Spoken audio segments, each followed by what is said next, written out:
Early exchange, shaping policy, advancing development. Statistics has it that sub-Saharan Africa has the highest rate of female businesses, with 26% of female adults involved in entrepreneurial activity. Now, if we bring this to Nigeria, we'll find that it might even be more because, African women, Nigerian women are very industrious. When you talk about medium, small, and micro enterprises, you will find that a lot of youth and women actually tilt towards this because they do not want to be unemployed and they want to find something doing, and it's quite easier to start. But there is someone who is president of the Association of Small and Medium Business Owners of Nigeria, is Dr. Femi Egbesola. He joins virtually this morning, and we'll be looking at MSMEs in Nigeria. What are the challenges and prospects of MSMEs, even as the African Development Bank is supporting businesses, MSMEs led by women and youth, with $100 million? Good morning, Dr. Femi Egbesola. Thank you for joining. Good morning, and thank you for having me. I just said something that perhaps you could say I said that on behalf of my constituency, talking about the women of Nigeria, that they are very industrious. Do you agree with me? And I'm saying too that if you check MSMEs in Nigeria, you probably find that a large percentage of them are owned by women and youth.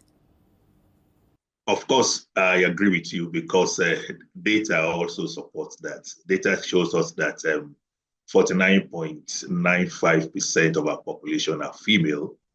And out of that population, we have 41% that are women-owned or women-led businesses. And that's, to us, a very huge number. For the youth, too, 70% of our population are led by youth, meaning that we have quite a lot of teeming youth in our midst here that needs a lot of support, and 67% of them own businesses. So women and youth actually need to be in the front burner when it comes to support, particularly when it comes to financial and entrepreneurship support. So I agree totally with you. All right, let's look at how the MSMEs are contributing to the economy. Recently, the unemployment rate in Nigeria was put at over 33%. What is the role of the MSMEs in creating jobs and probably reducing this rate? How well have they done so far? Well, we've done very well. It is our job really to create jobs. We are the one creating the jobs and not government. Government has no business creating jobs. It is a duty of micro, small, and medium-sized entrepreneurs and businesses to create jobs. And we are doing that very well. And that's why the really latest data shows that as at today, we own 93% of all the businesses we have in Nigeria, meaning that the rest 7% goes to government and large enterprises like Dangote, Nestle Food, and the rest. We own 93%. That's a huge number when it comes to owning businesses. And also to create 86% of employment, meaning that for the labor force, the MSMEs create 86% of all the employment in the labor force. That also is a very huge number, and that shows that we are doing very well. We're also contributing 50% to the GDP. So the total GDP of Nigeria today goes to 50%, or half of it being contributed by the micro, small, and medium enterprises we have in the country. That for us is a big deal. Yes, we are challenged this time around with a lot of economic issues that is bringing down the figures. But even as at that, we still are on the highest in the front burner of creating jobs, creating employment, and owning businesses.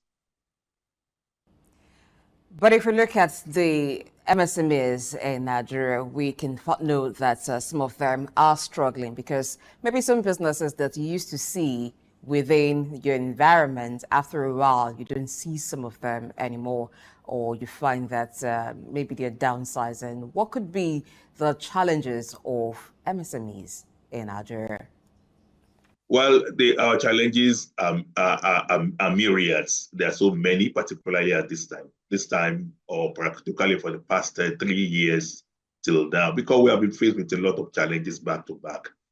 We had the issue of a currency change that affected a lot of businesses. From there, we had the issue of removal of the subsidy by the new government. As we were struggling with that, we had the issue of floating of the naira, and that led to high forex exchange. As we are battling with that, we have increase in electricity tariff.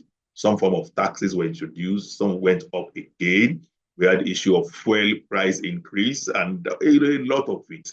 And all of these combined together to make it very difficult for us to do business. That's why the latest data from Sweden shows that about 2 million businesses has gone down the last 2 years. 2 million businesses, that's a lot. But one interesting thing also about Nigeria is that we're very innovative and we're very resilient. As some businesses are going down, we have new businesses also coming and up and filling the gap. And that's why the gap has not been so wide as it should have been. And at the same time, too, we discovered that many of the MSMEs in Nigeria are now becoming more innovative in their way of doing business so that they can remain afloat and be in business. They developed so many ways to survive. One of such is trying to look at how we can meet up with the new realities of the day. That is, people do not have the purchasing power to really buy more as they used to be before. So we now downsize to begin to produce light products, small size products that can be affordable to the people. We also venture into basic needs that people would need. We also decide to make sure that we adopt technology, whatever we do, so that it can reduce costs. So with technology, we can sell our products anywhere through e-commerce platforms and also through various logistic companies that we now have instead of driving our products here and there about in Nigeria. We also embrace exports. We also know that because our naira is falling, our products are now very competitive with the global markets because it is now cheap. So we're now pushing our products to the global market so that we can earn foreign exchange and make more profit. And again, too, we have government support by the opportunity of having AfTA, that is the African Continental Free Trade Area, that makes it now borderless for us to sell in 52 different African countries without paying border fees, levies, and custom duties. And that also has helped to keep us afloat and remain in business. We are hopeful that government will begin to listen to our yearnings and improve on ease of doing business so that we can begin to grow. We need to grow and scale. If you ask yourself, a number of micro businesses has not been able to scale to become small businesses. Quite a number of small businesses have not been able to also scale to become medium-sized businesses because they are challenged. We need government support and intervention to be able to scale because it is important for us to grow and scale. You've highlighted a number of achievements there, but let's get to one of them that you mentioned, which is turning to exports because of the depreciation of the naira against the dollar, meaning that Nigerian goods are cheaper in the foreign markets, and so you're doing more exports. Do you call that a blessing in disguise, or it's just a coping mechanism for you? Well, it is both. It is both. Let me start from the good side, which is the blessing, the blessing side of it. For you to be able to compete internationally in the global market, you just must be able to up your game. Your standard must be improved upon. And when your standard is improved upon, you now become a global player that can be proud to place your product in the market of any economy. And that also means that you can now be more competitive at home. So as we are putting our products across board over the different continents, we are now able to also compete well at home because we now are able to achieve standards. Many of the imported products coming to the country are doing better than us here because they are well packaged, they have standards and all of that. And now we can compete because we also have standards because we focus on export. The downside of it is that because many of us are also focusing on the export now, we have a lot of gap at the back end here. So at home, there are so many gaps here that needs to be filled because everybody is now eyeing export because of the revenue you generate through FX and the profit you make through FX. But we believe that with this kind of initiative that government is now coming up with, many other people will go into entrepreneurship. And as some people are leaving the local scene to go to the global market, other people will come in up to start their business and fill the gap we have in the local scene. Now, when you talk about ease of business, which is one of your requests from government, what areas specifically about ease of doing business are you referring to? It's a whole lot. It's a whole lot. Let's start from regulations. The kind of regulations we have today does not really support businesses because we have policies coming up here and there and that are not in tandem with what we want, and at the same time that are not in collaboration with critical stakeholders. When I talk of critical stakeholders, I'm talking of players in the MSME ecospace, people like those who lead business membership organizations. We expect that when government want to come with policies, there should be an handshake. We should understand it. We should possibly create these policies together, share ideas together, own it together, implement it together, and if possible, monitor it together. But that has not been the case. And that's why you see so many policies, so much sort of government, and so many policies that are hindering government. Still on regulations too, we expect that it should be possible for anybody who wants to aspire to be a business owner, already practicing business, to be able to get certification easily, very cheap, and on time. At the moment now, if you look at many of the regulatory agencies, if you look at NAFDAC, if you look at Standard Organization of Nigeria, at times even just to register your business with CAC, you pay so much, and it takes so much time for you to be able to get to certification ready. And when it comes to certification too, when you want to export, there's certain certification that you also need that comes so hard for you to come by. Still talking about regulations too, you will expect that regulations should make things transparent. When you want to pay for any government agency when it comes to business activities, it should be possible for you to be able to see it online and be able to see how much you have to pay for whatever services you need to do so. But most times you see regulations telling you that a particular certification requests that you pay a certain amount. But when you get to their office, it's a different ballgame. It's far more than what is being advertised or publicized on their website.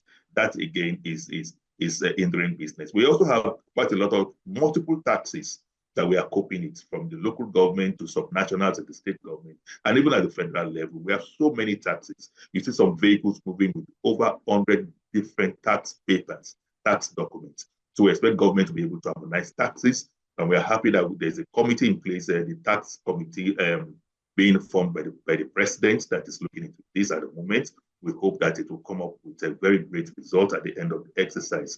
We also have issues of being able to get FX to do business. While it is easier for larger corporations to get FX from the regular banks, it becomes very difficult for us to get FA because we find it difficult to meet with some of these conditions, and the bank also favor the large corporations. So these are some of the issues we have. We also have issues with infrastructure.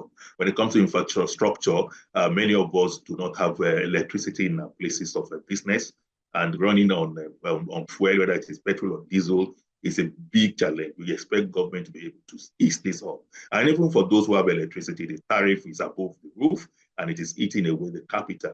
We expect that there should be some form of intervention when it comes to that. When it comes to finance too, it is very, very difficult for our members to be able to access finance, because most of the time, it is not affordable. You can imagine in a country where interest rates is about 30-35% because of the hike in MPR at each sitting. This has caused so many of us not to be able to approach the regular banks for loan, because our profit cannot be able to meet up with the interest rate. And when you do not have enough finance, enough funds to do business, you may not be able to live up to your capacity, and that will make you less productive.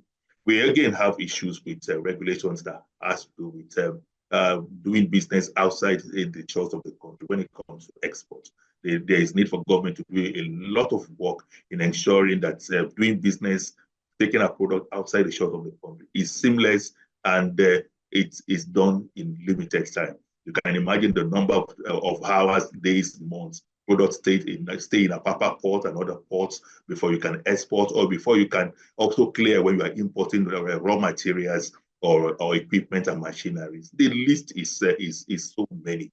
So, but we are happy that there is an agency working now on ease of doing business. It's called the Presidential Enabling Business Environment Committee, and we hope that they will also be able to come up with very good, laudable initiative that will ease doing business. But by and large, like I just started with, it is important for any of these agencies, ministry or department of government, to have a strong handshake with we, the critical stakeholders, in any policy they want to do, or in any bill they want to pass that has to do with ease of doing business. As long as that is not done, we may not really have the intended target outcomes that we should get, because we need to also make our voice heard. We are the one that wear the shoes. We know where it pinches. It is important that we contribute to the discussion and come up with a policy that will be all-inclusive, and we also be ready to implement all of this together and monitor it so that we can get the right result at the end of the exercise. It looks like some of your prayers have been answered already, but not from the government side. This is by the African Development Bank, which is supporting women and youth-led MSMEs by approving $100 million to finance MSMEs in Nigeria. And this is under the Nigeria Youth Entrepreneurship Investment Bank initiative, which is a partner institution to support the MSMEs ecosystem. So it has two categories. Sort of one will support businesses while with loans, the other will be giving out grants. Now, you've talked about how difficult it is for MSMEs to have access to finance. $100 million supporting MSMEs in Nigeria. How far do you think that will go? Well, to us, it's a big deal. It's good news for us. We are excited when we heard about the news last week, and we are praying that it's come to see the light of the day, because we have had so many initiatives announced by government or government support organizations that at the end of the day are overly delayed or do not see the light of the day at all. So, but for us, if this comes to be, we'll be very happy, because it's going to create a lot of support system for particularly youth and women-led businesses. At the moment, it is expected that this particular initiative will create about 1.4 million jobs, and that for us is a big deal. It's also expected to create about 161,000 businesses. That to us also is a very big deal. So whatever form of support we get in the MSME ecospace is a good news for us, and we welcome it. And we hope that, like I mentioned the other time, the critical stakeholders are also being carried along in this initiative so that it gets to the real business owners. The problem we have with intervention programs from government at this part of the world is that most times it ends up with those who really are not business owners. We term them at times political business owners and not real business owners. So when we have an initiative like this, we expect it to go to the real business owners. And it is the business membership organizations that really house these real business owners. So if you do programs like this and you do not have a strong collaboration with these critical stakeholders, we may not be able to get the desired result. So I want to encourage the African Development Bank and their partners floating this bank to see needs to engage with all critical stakeholders so that we can get the desired result. For us, we are looking forward to see it happen. We are looking forward to get that support for the women and youth, because they're the ones that really needs the support the most. They form the bulk of the population and those in business, and at the same time, they are the most vulnerable, so they need the support. There's need for us to continue to close the gender gap when it comes to support initiatives like this. And for us, I want to congratulate Africa Development Bank and their partners, and also want to congratulate everybody in the MSME ecospace in Nigeria for this welcome news. Yes, it is to us still a drop in the ocean, because $100 billion is still far from the financial gap we have. But at least it is better to have something than nothing. And I'm also happy that it is also coming from not the government really, but with the support of some private initiative. And that also gives us some kind of validation that we may be able to get better results that the ones we have coming solely from government. So by and large, for us, we are already placing ourselves in the value chain to see how it is going to happen, how we can prepare our members to key to it, how our members can benefit maximally from it, and we can also ensure that when they get the fund, whether it is in form of grant or loan, they utilize it maximally and be able to get the expected outcomes that we hope to have. You've often mentioned involving stakeholders in initiatives like this. Now, what is the relationship of the Association of Small Business Owners with the Nigeria Youth Entrepreneurship Investment Bank? How does your association try to get into circles like this or form some partnership so when initiatives like this are ongoing, it is easy for the stakeholders to be part of this? Well, at the moment, we have not had any talk with the Nigerian Youth Entrepreneurship Investment Banks and their supporters. Our association have not had any formal discussion or talk about it. But the way the SOUQ goes in Nigeria here is that the government recognize what they call the National MSME Council, and the National MSME Council serves as the body that hounds virtually all the business membership organizations in Nigeria, of which our association is also a member. And for those who are in the National MSME Council, are expected to be those whose association are accredited and registered by government. So when an initiative like this comes up, we expect that the African Development Bank or other partners that are working to make things happen go through the National MSME Council. When they go to the National MSME Council, invariably, they'll be going through all the business membership organizations that are accredited and registered by government. So for us now, and like I said, we've not heard from them. We hope along the line, with time, we get to hear directly from them officially, and we begin to see how we can benefit. But for the moment, it's not yet a deal officially between us and the organizers or supporters of the Nigerian Youth Entrepreneurship Investment Bank. So earlier I mentioned that the project, the initiative has two projects. One of them is to invest in early stage and high growth enterprises. Now, if we look at early stage and high growth enterprises, for early stage, they're easily identifiable, but high growth enterprises, what are some of the things that MSMEs should note while doing their business so they qualify for opportunities like this?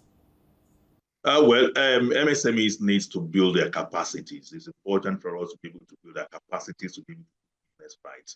Building our capacity also will give us the kind of information and knowledge we need to know when it comes to doing business. It is this that will help us identify businesses that are very viable and doing well in this time of the world. And then if you look at it, really, those that are doing well now are those in tech. Tech businesses are up on the ladder. We have the creative industry that is also up on the ladder. We have the entertainment industry that is up on the ladder, which is still part of the creative industry.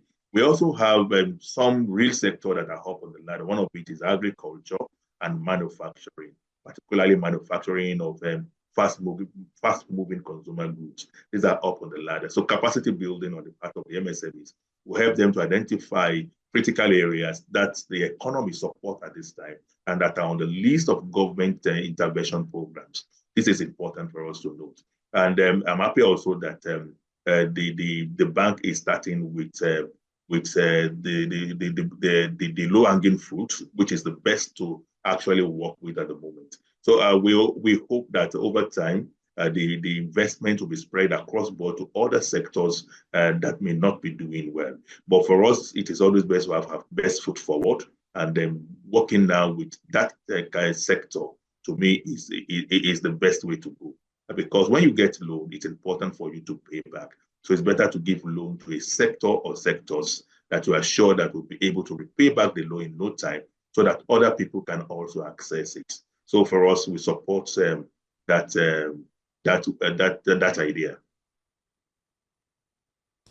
Now, the other part focuses on business development service providers, and it will also ensure reimbursement grants for youth-led businesses. But let's look at business development service providers. How crucial are they to the survival of MSMEs? Very, very crucial. It's important for everybody to have mentors, and business service providers, business service support providers does more than mentoring. They handhold business owners. So all of us need support. All of us need hand-holding. And that's what they need to do. Many people are in business today without knowing their right from their left. Many people are in business in Nigeria, not out of passion, but out of necessity to survive. But businesses are not just done on emotions. You must know the rules of the game. You must know how to manage your business, or you must know how to run your business. And other intricacies that has to do with business. It is business service support providers that gives you all of this and help you to be able to navigate your way from the early stage to a stage where you can stand on your own. So we cannot do without business service support providers. And I'm happy that this intervention program is also identifying that sector and are ready to support that sector.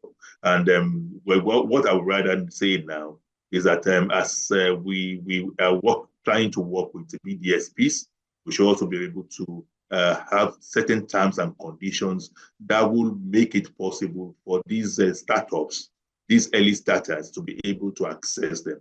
Because some of the BDSPs come with very expensive bill that maybe beyond the ability or affordability of startups. So identifying that now should also prepare Africa Development Bank and their partners floating this bank to be able to spell out certain terms and conditions, rules that will guide the BDSP so that the real sector that is focused, the youth and the women that are startup businesses, will be able to afford these services of the BDSPs. And at the same time, will be able to access their service without particularly going through a lot of bottlenecks.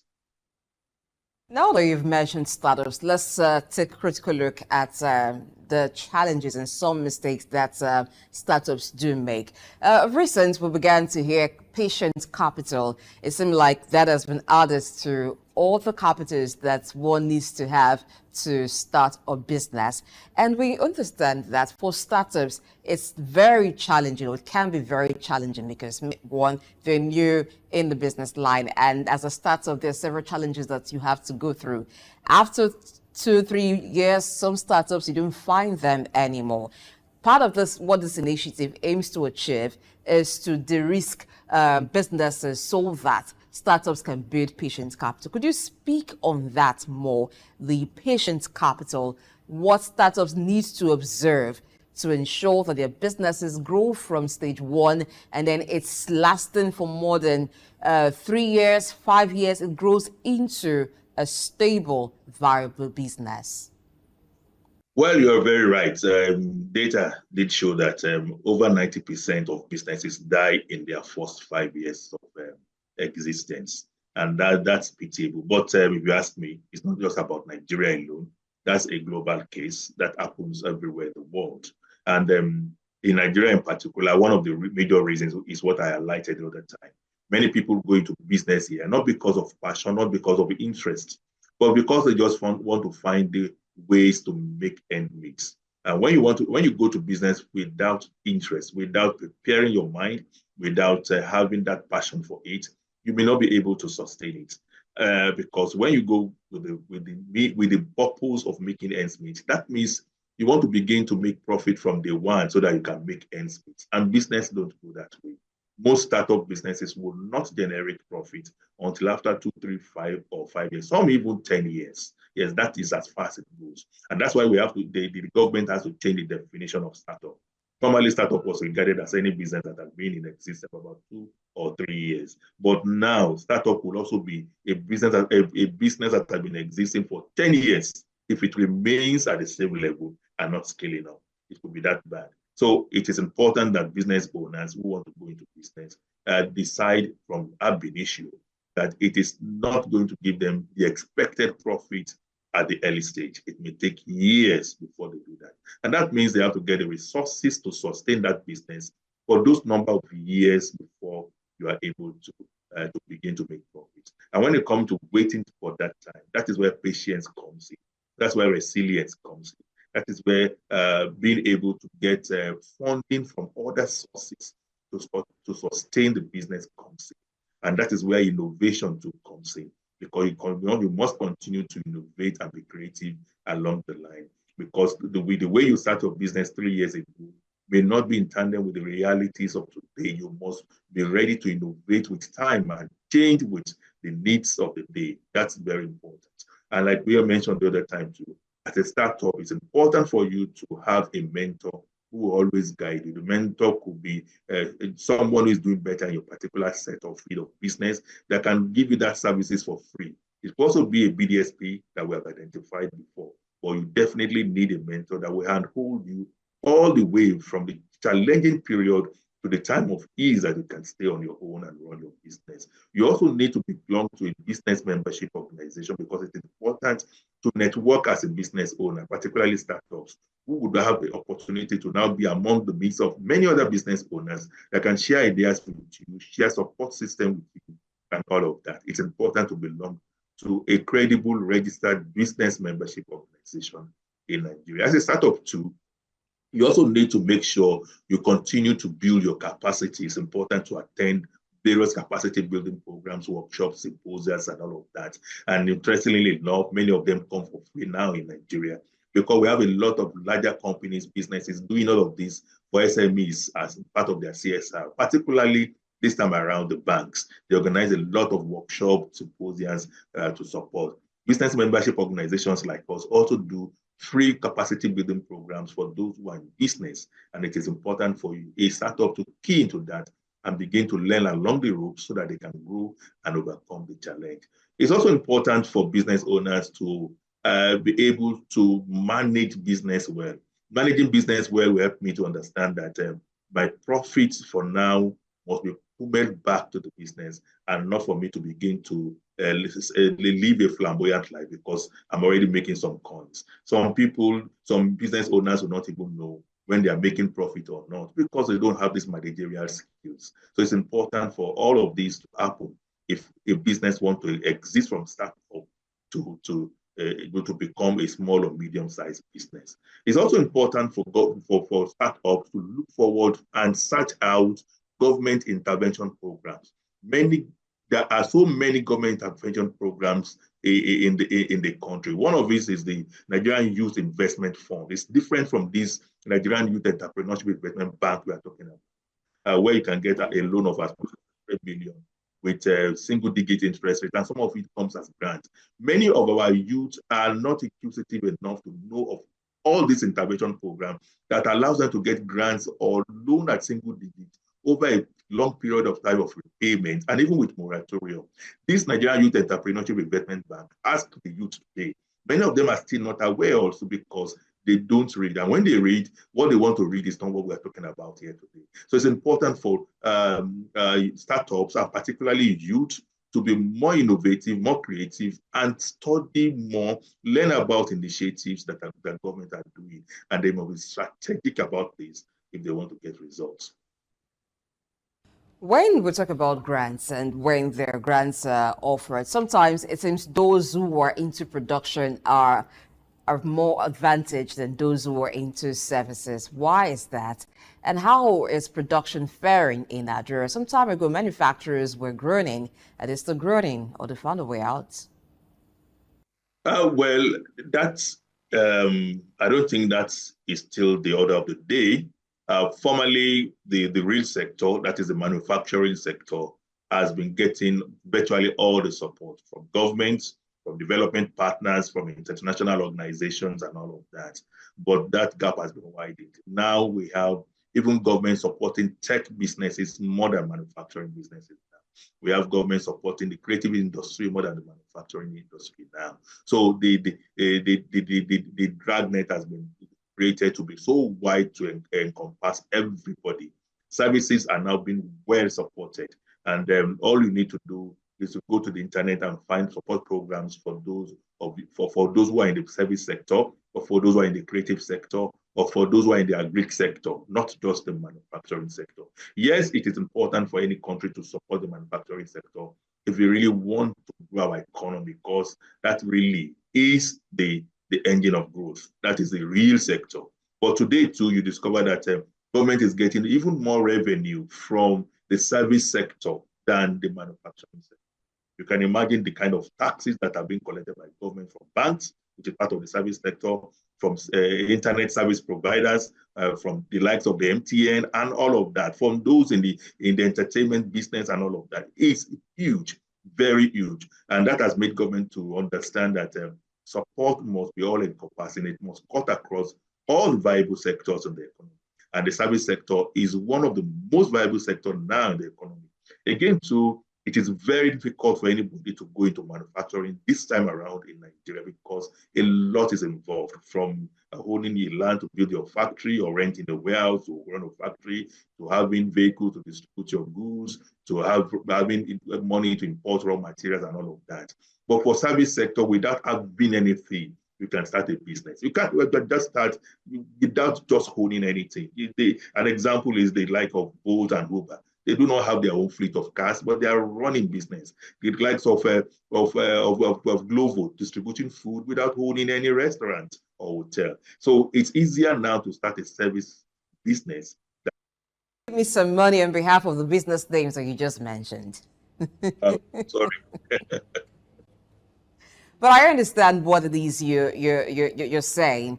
The services you can start without actually having capital. It's about an idea. So if we look further into the initiative of the Youth Entrepreneurship Investment Bank, it aims to create over 161,000 direct jobs, and 40% of these are focused or targeted at women. So according to the bank's Director General for Nigeria, it says that this would be a game changer for Nigeria's economy and also help to close the gender gap. How would this help closing the gender gap? How will it help the economy improve the standing of MSMEs? Yeah, like we identified the other time, we did say that 70% of the population are women, are female, and that they own 49.95% of all the businesses we have at the moment. That's the much that youth and our women are owning in the business space. So supporting them is really supporting the economy. They are the disadvantaged sects, and then they need all the support we can render. So for me, it's a good way to go. And remember, it's not just about youth-owned or women-owned businesses, but rather youth-led or women-led businesses, meaning that they may not even be the owner of the business. But if you have women or youth in your business and they are taking a big share of the business, it also means that they can benefit from this fund. And what's the takeaway from there? The takeaway from there now is that if I particularly own a business and I need this kind of fund from government, and I know it is focused on youth and women, all I need now to do is to begin to say I can incorporate a woman or women or a youth into my business and take a good share of my shareholding. That is what it takes. That is what it means. It also means that if I really want to get a chunk of the share, it's not a bad idea if I now begin to promote my wife to become a major director in my business, so that I can also tap into the opportunity. It also means that if I have an adult as a youth that is already in business, I can also incorporate it in my business and tell that my daughter or my young child, my young son who still remains a youth, to also come on board and be part of the director, and then you become qualified to access the fund. So it's not just about you starting a business or women starting a business. It's also about now men coming to the fact that it is time for us to begin to incorporate women and youth into our business if we want to benefit from initiatives like this. Very smart suggestion you just made there. But let's look at it. Involving your wife, for instance. So take it to family, involving family in business and having family-run business.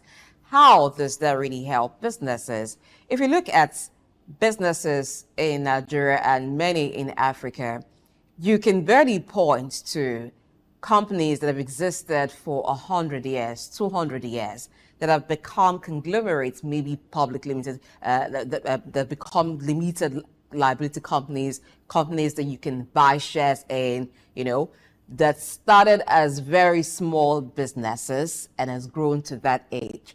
One of the things that we find with MSMEs is the involvement of family in it.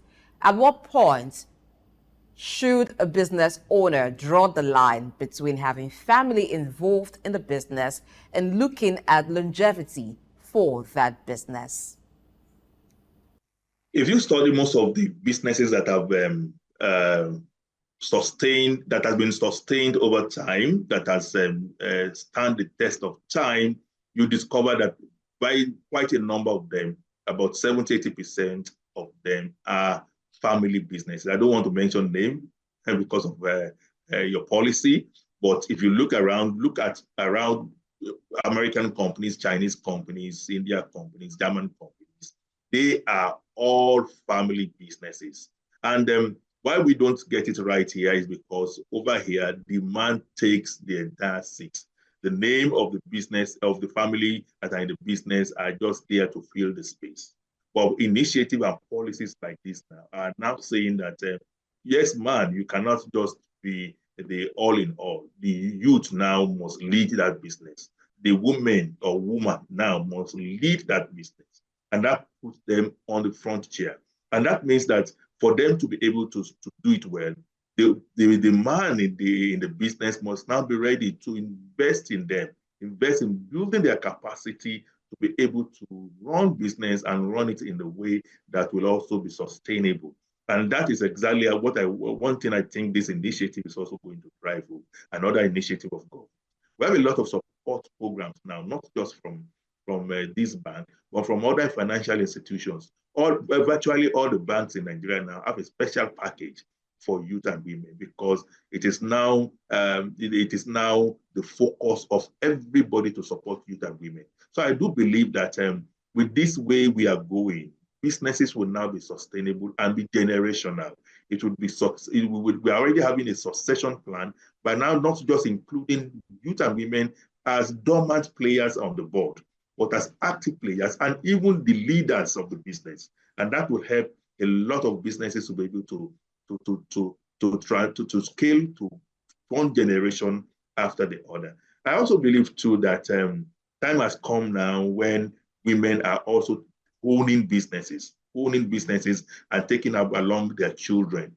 Women are already training their children, even from childhood, to be able to participate in the business they hold. And that also helps to make it generational. With time, I'm sure that narrative is going to change. You are going to begin to see businesses that will stand the test of time and go from one generation to the other. And that's the way to start it now, ensuring that we continue to support the youth and the women who own businesses and possibly who lead businesses.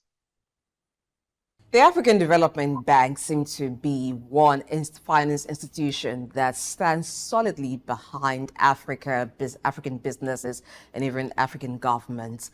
Now, what would you say to other institutions regarding support for MSMEs? Well, we all have come to understand that the engine of growth of the economy is the MSMEs, and the data and survey and statistics has also shown that. So the best way to go is really, if we want to grow the Nigerian economy, if we want to help Nigeria, all hands must be on deck to support the MSMEs. International organizations, support organizations, development banks must all come together to support the MSMEs. We are happy that Africa Development Bank is doing this. We also have other development partners working around the clock to support Nigeria and Nigerian economy by supporting the MSMEs. I don't want to mention names here, but we have a host of them. Just that African Development Bank is coming up this time with an amount that is so huge, and with the initiative that is getting the full support of government, because the Minister of Finance is representing the federal government in this bank. And that to us is a big one. So it's important we continue to encourage everybody, every stakeholder in Nigerian economy to support the MSME, because that's the only way we can grow. That's the sector that is employing the most of the labor force. That is the sector that is contributing half of the GDP. And the only way we can remove joblessness is to support that sector. If we also want to remove poverty in the land, it is to support that sector. If you want to remove insecurity in the land, it is to support that sector, because most times it is a jobless one that involves themselves in crimes. If you also want to make our economy conducive for other investors, international investors, to come to our client to invest, it is to support that sector, because any investor who is coming in is to invest in a business. If businesses are not running and thriving, they will not come and bring in their FX to come and invest. So it is critical that we all support the sector. And I want government to also be more strategic about it, strategic in the way that they must also ensure that their policies that will in a way force or pressure bigger organizations, larger organizations to have a certain percentage of their profit to pump into this sector. Sometimes in the past, there was a policy that says that the bank must make sure that 5% of their policy goes into supporting the MSME sector. But that has always been in the paper, it's not in practice. That kind of policy should go around all larger businesses. That kind of policy is what the government should also be preaching in any international fora that they go. That while they're also supporting our economy, they should also look at supporting the MSMEs in Nigeria to be able to start, grow, and scale. That's the only way we can support this economy. That's the only way we can make Nigeria better. That's the only way we can also make our youth and women proud and stop the issue of Japa in the name of migrating to other countries. If we look at the MSME sector, there are some subsectors in it that seem to be having phone time, getting lots of attention. One of them is the tech sector. But if you look at other sectors like the agri sector, they've been able to do some things for themselves in terms of providing finance for their business through cooperatives.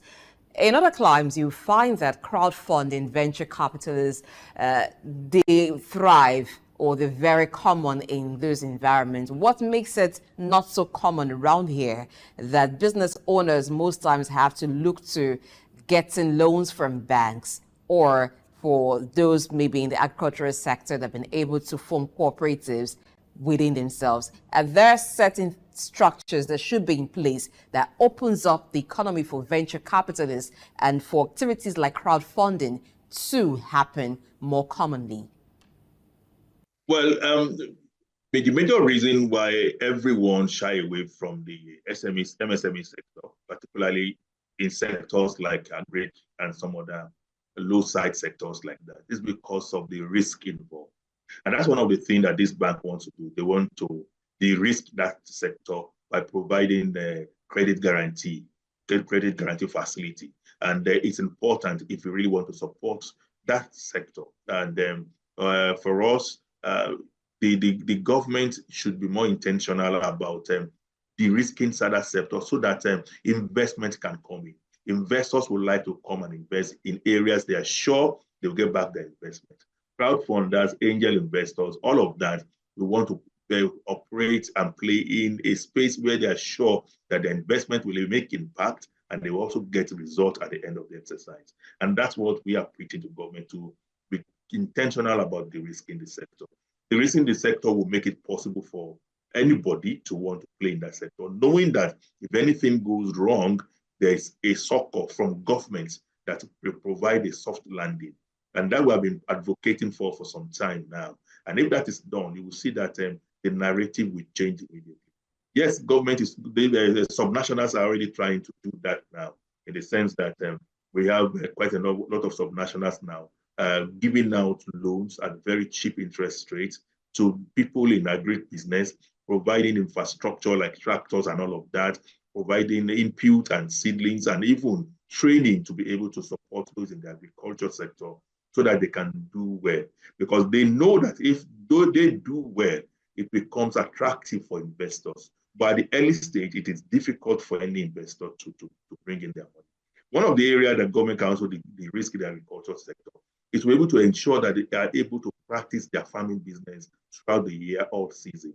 But now, when a farmer knows that there will be so much rain and that is not controlled and there are no structure to control it, or there may be drought where there will be no rain at all and everything will perish and there's no support system to also control it, you'll find it difficult to invest. And again, when it comes to agriculture, agriculture has moved from manual farming to mechanical farming.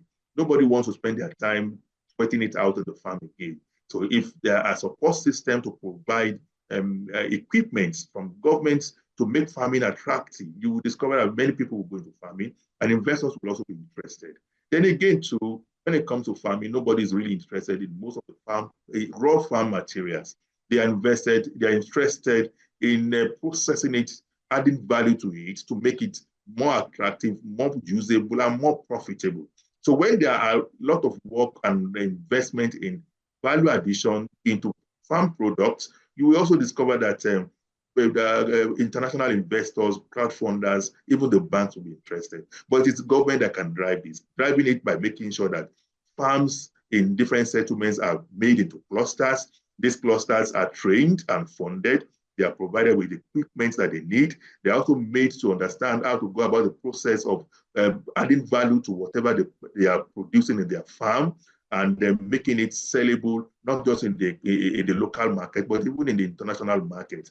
And also ensuring that when there are excess products, the government can take some of these things to the consumer board, and at the same time sell it out at a more convenient time, so that the farmers do not go on losses. Therefore, it is to also ensure that these farmers are able to get long-term finance. Farming business will not go for a loan that will begin to pay back in 3 months or 6 months. So it is the government that can ensure that they get long-term finance. So when that sector is made attractive, every financial institution, every financial stakeholders will definitely be interested in investing, because they know at the end of the exercise, they'll be able to recoup back their investments. Thank you so much, Dr. Femi Egbesola, who is the President, Association of Small Business Owners in Nigeria, ASBON, for looking at the challenges and prospects of MSMEs in Nigeria, even as the AfDB is lending its support to the growth of micro, small, and medium enterprises in Nigeria. We thank you for taking our time to be part of the conversation today. Thank you so much for the opportunity, and thank you for the advocacy you are doing through your program in supporting the MSME. Thank you very much. We did appreciate it.